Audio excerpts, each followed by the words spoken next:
Sunilji, what more information do we have about the terror strike and counter-terror operations, if any?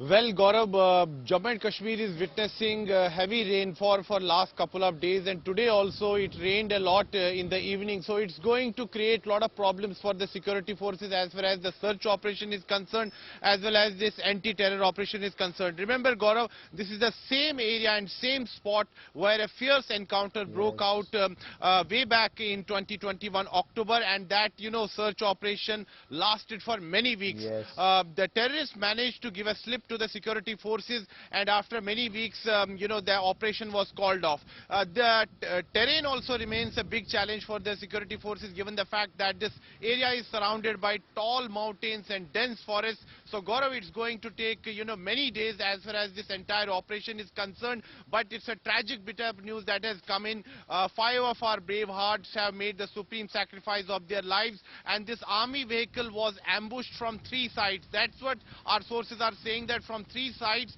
this vehicle was ambushed, and it's clear that these terrorists had prior information about the movement of this truck.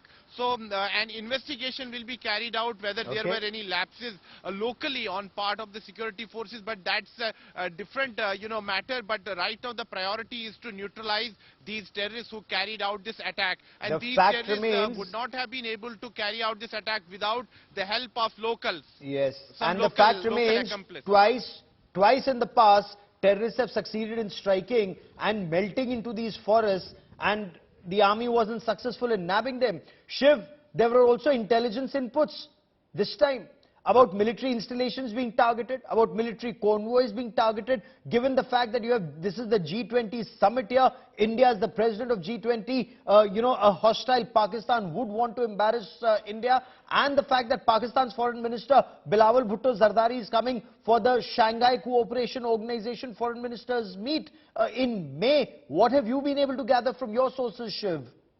A very, very worrying episode. 5 soldiers killed, and this isn't the first attack on an army convoy this year, Gaurav, as you know. The Bhimber Gali area, on the Poonch highway is already an extremely restive zone. And if you look at the pictures that we have, this is a hilly terrain. There is an elevation just off the road, heavily wooded area. It was raining there. It was, heavily overcast as well. So lots of hiding places. We do know that there was apparently a road opening party.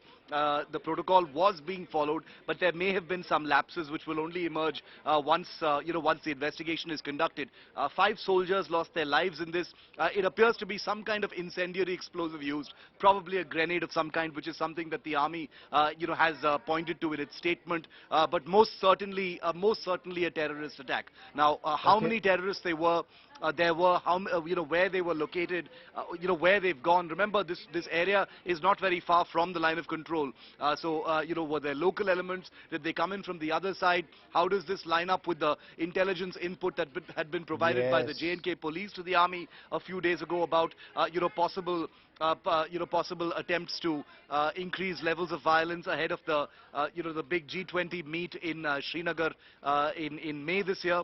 All of these coming together add up to an extremely troubling episode, Gaurav. Attacks on convoys have happened many times in the past, both in the Kashmir, in Jammu and Kashmir, as well as in the northeast. The Indian Army knows all too well the vulnerabilities that convoys and trucks especially have, especially in these areas. And remember, terrorist elements in these areas know the lay of the land extremely well.